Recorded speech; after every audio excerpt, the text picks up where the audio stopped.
Hello and welcome back to easily the best FM Journeyman save starting with Braintree on YouTube this year, that I know of. Will we drag this semi-professional side into the kind of big time, or will we get offered something better down the road? We shall see.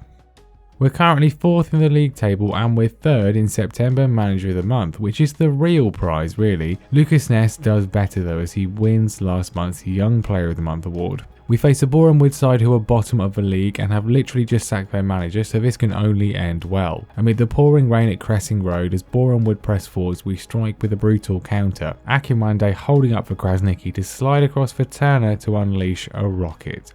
1-0. After a variety of near misses in the second half, another neat move comes to Ryan Alabayusu and it's his turn to unleash a thunderbolt into the top corner for 2. His first goal for the club. Krasniqi is again the provider as TQ Addy takes it on his right before finishing with his left for a Shearer-esque third, before Krasniqi taps in from a corner scramble for a deserved goal of his own.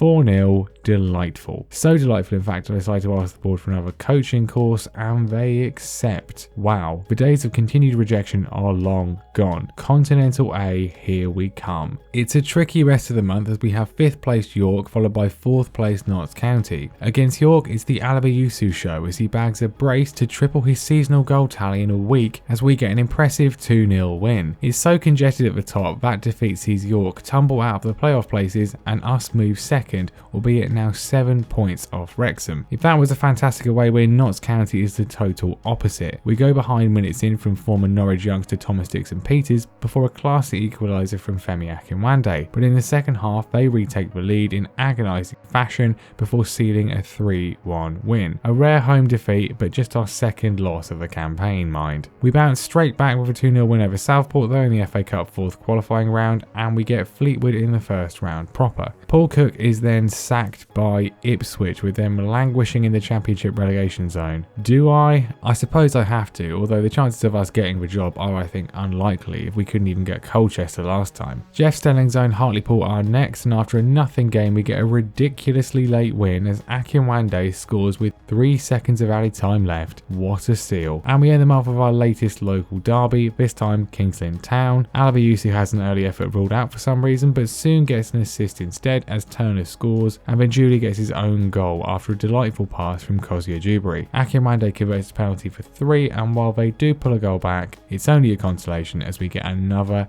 excellent win. We go second again, but second at this level gets you nothing but playoffs, and Wrexham already seem out of sight. Akinwande's goal there apparently sees him become the club's all-time leading goalscorer with 76 goals, which is both awesome and confusing. I guess no one prolific has ever really stayed for long enough to score more. A wonderful achievement for the main man though, not that it gets him past favoured personnel. Gary Neville himself then pops up with an interview offer at Salford, which is nice, but we obviously have to reject that. But then Ipswich do say yes. I mean, this is surely out of our league, right? But I have to go for it. It all sounds quite good, but I doubt we'll get it. And we can't get too distracted as the games keep a-coming. South Shields are next, and it's another defeat. A nothing game again, but this time we're on the end of a late winner. Doncaster are still impressed though, as they become the 3rd team offering us an interview this month, but they're not in East Anglia, so no thanks. Ipswich obviously are though, but unsurprisingly we don't get the job as they hire Alex Neil. Wait, what? Former Norwich manager Alex Neil? Yep. Okay, right, well that was me thinking Paul Lambert was just a one-off and something that wouldn't happen in the game. Interesting to bear in mind going forwards. The FA Cup is something we obviously need to win for the challenge, but it's obviously something we won't be winning with Braintree, especially as we've got Fleetwood. Or maybe not, I guess. I won't bore you with the details of our miraculous victory, but it turns out Fleetwood aren't very good. I perused the jobs and noticed that Luton is available. They're currently 5th in the Championship, so this seems weird. And it turns out their manager has just left to take over Ponferradina, who are currently bottom of La Liga with 0 points after 13 games. I'm gonna guess that that was a dumb decision. I apply to replace him. We probably won't get it, of course, again, so I use the opportunity to secure Akinwande to a new deal. We have Ebbsfleet next, one of my mortal enemies of course after season 1, and we face them without Gustav Liljenberg, who's been called up by the Swedish under-21s. Congrats Gustav, but also this is pretty terrible. He's played every game since he joined, so I have no idea if the other keepers we have are any good. Billy Johnson is still hanging around, but I'll go with Curtis Anderson. In a game with a kit selection out of a quality street tub, we dominate early on, and a typically lovely move sees Dewsbury find Turner, who dinks a finish in for the lead. In the second half, Alabayusu sets up Krasnicki on the half volley for 2, and that's all we need, and very pleased to do so. We remain second, but the gap to Wrexham is now 9 points. How the hell weren't they promoted in either of the previous 2 years? Anyway, interview offer number 4 of the month is Portsmouth. I can't manage them in 2 different saves at once, that'd be confusing. And then number 5. Seriously, can someone in the region offer us a job? This is getting annoying now. Ah, there we go. Northampton are hovering above the League 2 drop zone, so this might be an option. And another. Never been this popular in my life. We must keep focused on the job at hand though, because we might not get a job anywhere else. Scunthorpe show the perils of football at this level. They got relegated from League 2 in Season 1 and now are in danger of heading into the National League North. Lilienberg is back from his international excursions, not that he actually played, and maybe we should just stay here anyway. Bellows cross is powered home by Akinwande before a disgusting piece of play gives Alabayusu his 6th of the campaign, and then late on Payne chips it forwards for Akinwande to seal it emphatically. Wrexham go and lose as well, so suddenly the gap is down to just 6 points. But has anyone ever had this many interview offers in a single month before? Luton are next, and of course this is one we can go to. And again, it seems okay, but I doubt they'll go for me. Someone definitely does want me though, and that's Braintree. And they demonstrate that by offering a £25 a week pay rise. I mean, it's more than I make in real life, but with the options available, I have to decline for now at least. We end what seems to have been a ridiculously long month by beating Gloucester 2-0. And December could be even longer. We start with the news that Luton, 5th in the Championship, might be about to offer me a job, which is insane. I can't exactly sack Mick Harford, can I? And Nicky is happy to come along as a coach only anyway, so this will do. This means we face Wealdstone in potentially our last game in charge of Braintree. And if it is, well, it's certainly memorable. We go behind 5 minutes in, but a brace from Dewsbury gives us the lead, before Krasnicki makes it more or less safe. They do get a goal back, but we hold on for a 3-2 win. And then, yep, Luton offer us the job, while Northampton say they can't afford our release fee, which doesn't exactly bode well. Now, I was hoping that this would be a realistic save, that we'd build our way up gradually with appropriately sized clubs, you know, like a real career. Northampton are 4 places above us, Luton are 3 divisions above us. But if this actually happened, what person in their right mind would turn it down? Thanks to our new community feature, I consult with you, the viewing public, and you overwhelmingly say we should go, but I still don't know. I spent a whole day thinking about it and I make my decision. I want to see if I can get the Northampton job. If not,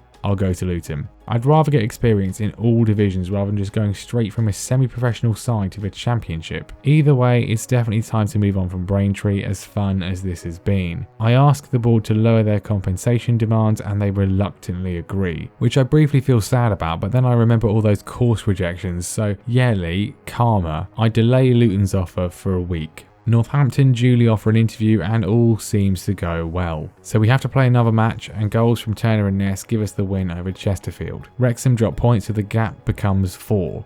We still could stay, of course. We'd have to keep fending off interviews though, as now Hull come in. Northampton then ask for staff changes, and despite their promises, the budget is 0, so we can't get Nicky along with us directly, and no contract comes through before our FA Cup game against Mansfield. Krasnicki scores the only goal as we dump another league side out and make it to round 3. I say we, but it won't be us anymore. Northampton offer us the job, and it's a lower wage than we're on now, which is definitely a concern.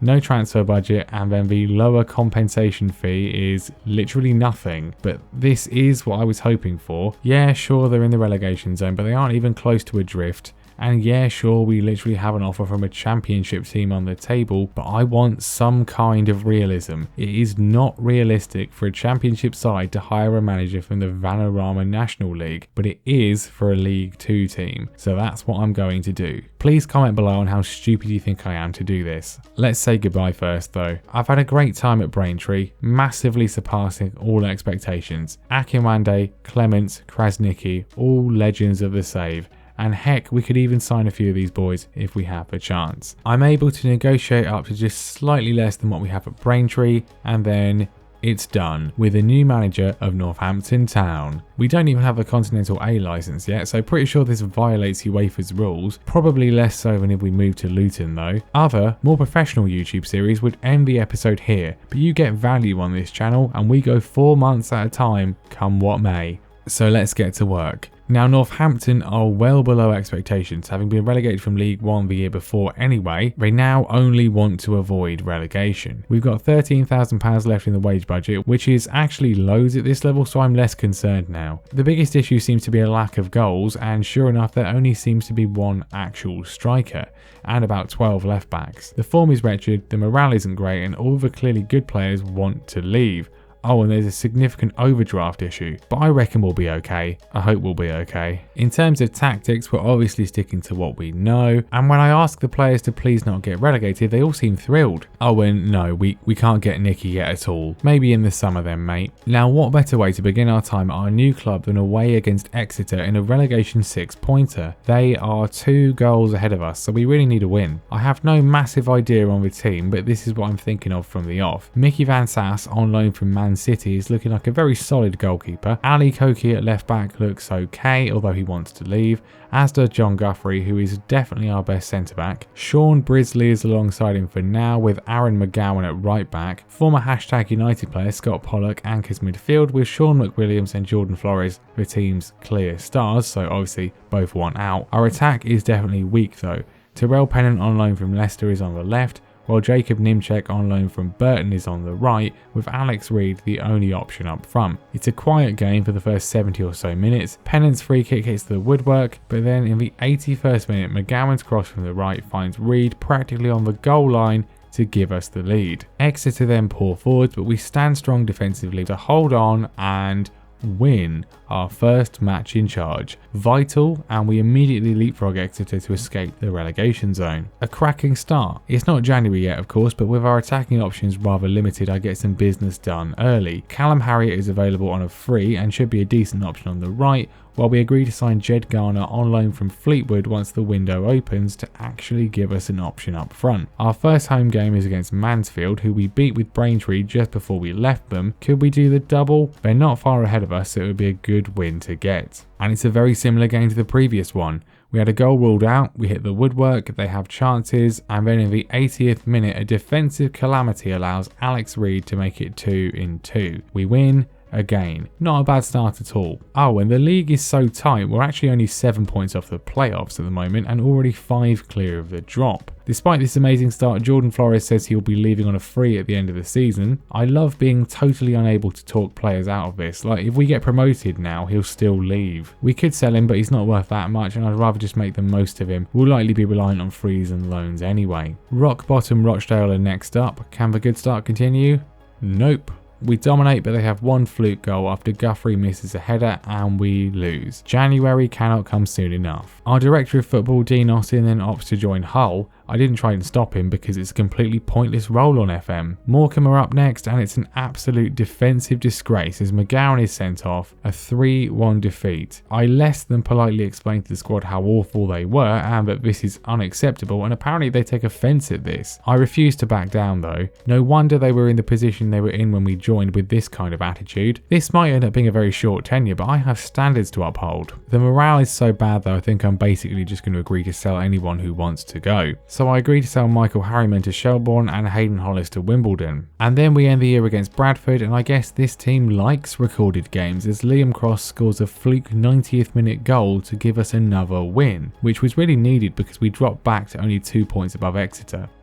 And it's going to be a busy last month of the episode. Ali Koki demanded to leave and half the squad kicked off about it, so he's off to Dunfermline for £145,000. He's been pretty poor so far, so no big deal. Although this then causes Callum Harriott to kick off. You've been here 5 minutes, why do you care? Thankfully we now have Jed Garner up front to help, and boy does he help. A brace on his debut as we win 3-0 to get a 5-point lead over the drop once more. In my latest bold move, Pennant and Nimchek's loans both expire, and I let them both depart without attempting to renew because they aren't very good. Nathan Thompson is signed on a free to replace Harriman at right back and might even start, and indeed does as we dispatch Sutton 2-0, getting an assist, while Harriet gets his first goal for the club. It sees us move up to 16th and now 8 points clear of the relegation zone, which eases any regrets I might have had over the decision to join. We also get 10 days rest, which will help with sorting transfers. To replace Pennant, we sign Harry McCurdy on loan from Lincoln, the key benefit being he actually has finishing higher than 6, while Jermaine Hilton joins on loan from Rotherham to replace Niemczek on the right and is a definite improvement. And because we really desperately need a right-footed centre-back who can actually defend, we bring in Josh Feeney on loan from Aston Villa, who looks really good. With the return of Paul Lewis from injury, this, I think, in a very short space of time has us looking far more shipshape for the rest of the season. Braintree, meanwhile, ended up playing Chelsea in the FA Cup third round, and it's a creditable 2-0 defeat. Well done, boys. Not going particularly well in the league though under new manager Alex Revel, although they are still third. We travel to Wimbledon with new signings keen to impress though, and it's a January special off the bat as Thompson's cross is powered home by Garner, and soon after Guthrie makes it too. Some good saves from Van Sass keeps us in front, and although they score a very late consolation, it's another win. We rise up to 12th, just 6 points off the playoffs, and that's then backed up with a moderately epic 3-2 win over Swindon, including a brace from Garner. 5 wins on the spin. We move into the top 10. We have a local derby against Colchester, who had several chances to hire us of course, and despite dominating we can't find a way through. Garner with the best chance, but still we've already got an A+ rating, which is insane, but pretty justified as we then face promotion chasing Barrow and we beat them 2-0 without any real sweat at all. We end the episode now only 3 points off the playoffs, 9 points off the automatics and 11 points clear of a drop. So I'd say I have no regrets. How long can the turnaround continue? Can we actually get promoted this season, or will it all suddenly go wrong? This has been a really long one, so thanks for watching and I'll see you next time.